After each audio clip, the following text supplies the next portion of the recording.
Oh shit! Oh hey guys. So okay, so we're gonna be going through some more of my records. And I don't know let me see what's going on out there.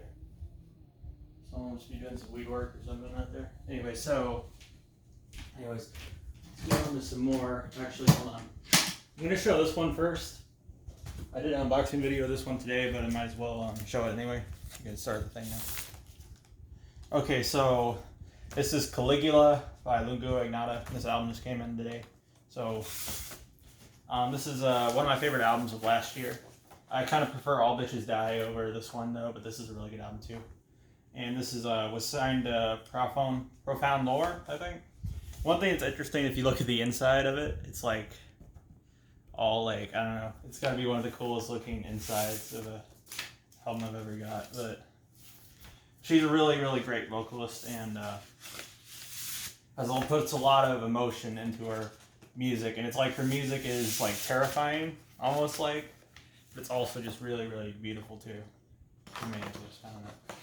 And I really, really like this female-led deaf industrial scene that's kind of going on. I'm a very big fan of it. Oh, and let's see here. Okay, so.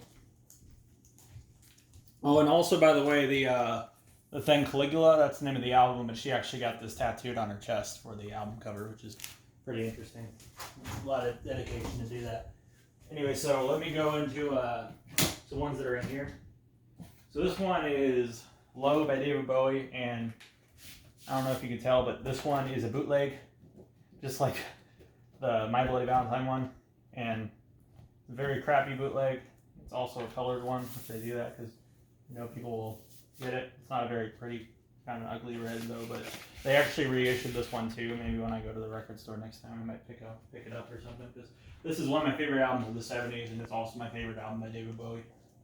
Give me a Black Star, I don't know, but yeah, Low is overall probably my favorite album that he did, and there's some of the tracks on this are instrumental, and I can maybe see some people not digging that too much, but this is one, I would say that's one of his more experimental releases, and I already did that one. So Brian Eno helped produce that thing. But anyways, this is another album that Brian Eno produced though. This is Remain in Light by Talking Heads, and a lot of people see this as one of the magnum opus of 80s albums. Like, a lot of people consider this to be like one of the greatest albums ever.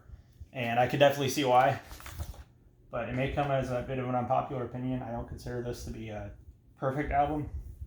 And some of you might be screaming at me, because a lot of people, this album has such a big cult following, I guess. You can kind of say, but I love this album though. I think it's really great.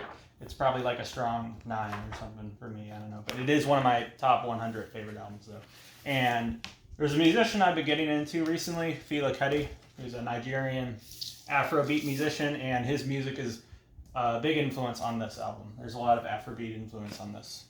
And it's interesting, I think maybe some people might check out Fela Kuti's music thanks to this album, because this album has a lot of inspiration from him. And I think I kind of had a bit of a hard time getting into this when I first heard it though, but I love it now though. Anyways, all right. This one is Moon in Antarctica by Modest Mouse, and this is the album that came out in the year 2000. This is probably their most popular release, I'll probably say. It's my second favorite album that they did though, but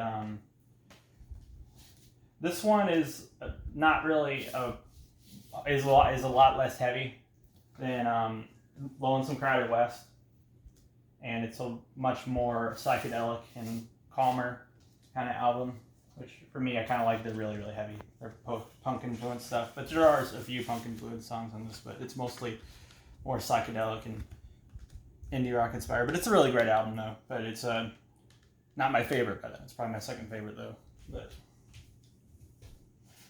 all right, now let me go into some of the other ones on here. So it's here. Okay. Where are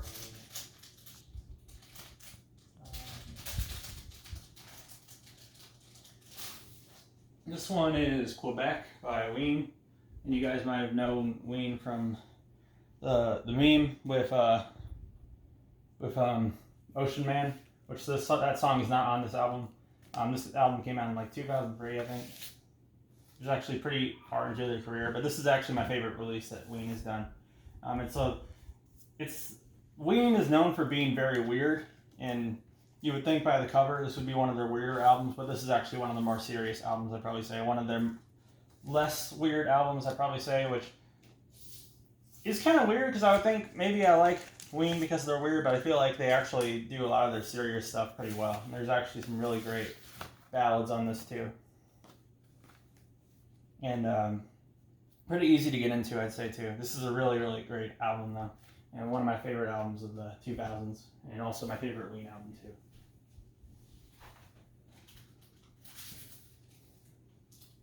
Alright, let me see here.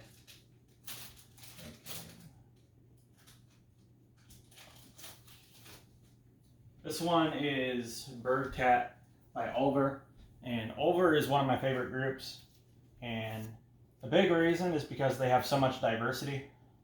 So they're from Norway, and this is a reissue of their first album, which is a black metal album, and the lyrics are Norwegian, but they only started out as a black metal group, and then they did turned electronic music later, and they also, when they did electronic music, their music was no longer Norwegian, it was now in English. And obviously this one is in Norwegian though. But a lot of people regard this as their best. I kind of prefer Perdition City over this album personally though, but this is my second favorite released by Ulver. I would like to get Perdition City on vinyl in the future though. But I really love this group because there's so much diversity that they do. It's just interesting. They've done so many styles, but they just kind of nailed every single one. They're one of the greatest bands ever, in my opinion. And I'd say this is also a pretty easy black metal album to get into. And anyway, I think if you're trying to get into black metal, this is definitely a must, I would say. All right, this one is Computer World by Kraftwerk, and I forgot how, like a month ago, but Florian, unfortunately, he died from cancer, unfortunately, and he's a really, really great musician, and he was the vocalist, he was a founding member of this group. I think they all kind of do their own thing on this, but their Kraftwerk is a German electronic music group. Packaging for this is really cool, but this is actually my favorite Kraftwerk album too. I really love music that's really, really like 8-bit and kind of almost like, I don't know, I really like music that's really 8-bit, and I kind of think it's interesting. Like I remember seeing this one thing where some person took these little like machines and almost made like a little song out of it, and it was like this little really pretty 8-bit symphony, and I really like, and they incorporate a lot of that into this album. And that's really a style that I really, really enjoy. I really like minimal electronic music too, and a lot of that is on this as well. It's a very, very pretty album too, and packaging for it is really good.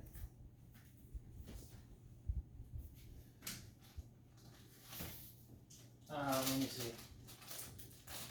Okay, this one is probably one of the more controversial releases I might have in my collection. Not sure if you know who this is on the cover. You can maybe get by the little signature. But this is John Wayne Gacy, the serial killer from Illinois, the killer clown. It's his little character, Pogo the Clown. Now, Acid Bath is a sludge metal band from Louisiana. Louisiana has a pretty big sludge metal scene. And this is also a painting by John Wayne Gacy, as is this.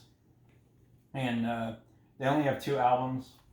And the other album, they have a bunch of paintings of this person they called Dr. Death. I don't know if you guys have heard of him. He was some other paintings that he did while he was on death row. He was a doctor who would sue patients who were suicidal, didn't want to live. He would put them to sleep, and he was under a lot of controversy for that, and a lot of people were debating whether or not that was wrong or right. But he was thrown in prison for that, but he also did paintings while he was on death row. I forgot his real name, but they call him Dr. Death. But anyway, so they have a lot of controversial themes, very, very controversial and very violent and this very ugly kind of music. But Dax Riggs is an insane vocalist, really, really great vocalist. And the music is as edgy and gross as it is. It's very, very catchy. And must if you want to get in sludge metal. All right, we'll do one more record and then we'll give it a rest for the day. Now, but yeah. Okay. Okay. Looks like we're almost done with my record collection. So I'm not sure if we'll finish it by a couple of days, but we're probably going to be done with it soon. Now, this one is Jane Doe by Converge. And they are a metalcore band from Massachusetts. And Massachusetts kind of has a big extreme metal kind of scene.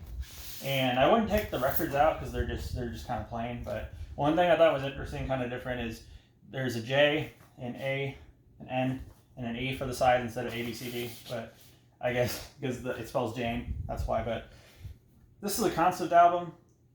This is about kind of like a relationship that turns sour, and the protagonist in the story tries his best to really kind of restore it, but it doesn't. Unfortunately, doesn't end up working. And there's actually one song I thought was interesting called Phoenix. What is it? Phoenix. I don't know why I don't remember. Oh, like Phoenix in Flight, and it's like a really, really, really calm, more atmospheric kind of song. And then the song right after it is Phoenix in Flames, and it's like very, very crazy, really short, but just insane, a lot of screaming and stuff. And I guess that's supposed to symbolize him feeling like he's well, actually it's more of a breakup. It's about a breakup. I don't know why I said that before, but it's kind of almost like it's he feels he's getting better, and he's kind of getting over everything. But then Phoenix in Flames, it hits him like a truck, and he's just all depressed again. He's in such a very depressed state because of his relationship that has failed, and he really didn't want it to. But this is a very difficult album to get into, I guess, if you want to try to, even though it's regarded as kind of like the greatest metalcore album ever made. Although I might prefer Dillinger or Escape Plan over this group, but it's because there's so much screaming on it. It's just so heavy and loud and noisy. But it's a really great album, though. It's one of my favorite metal albums of all time. The last song, Jane Doe, the title track, is one of my favorite metal songs ever. But the vocalist of this group did this painting, and he actually did all the paintings for this booklet, too. And it has lyrics. It might be a bit difficult to read, but he painted all these, too. And I think I heard they were not real people, but they were people he just imagined in his head. But the vocalist, Jacob Bannon, he painted all these photos. He's also he also has a label, and he signed some artists to it. But he's a very, very talented musician and talented person too. I think he paints most of this group's album covers. I think I really love it when albums come with booklets. And it's the last page. The booklet, the CD booklet, is just like this, except the vinyl booklet has one extra page that the CD booklet is not, which is this page. And that's the vocalist. That's Jacob Bannon. And all right, that's it, guys. And I hope you enjoyed this video. And hold on one second. Okay. And thank you all for watching. And goodbye.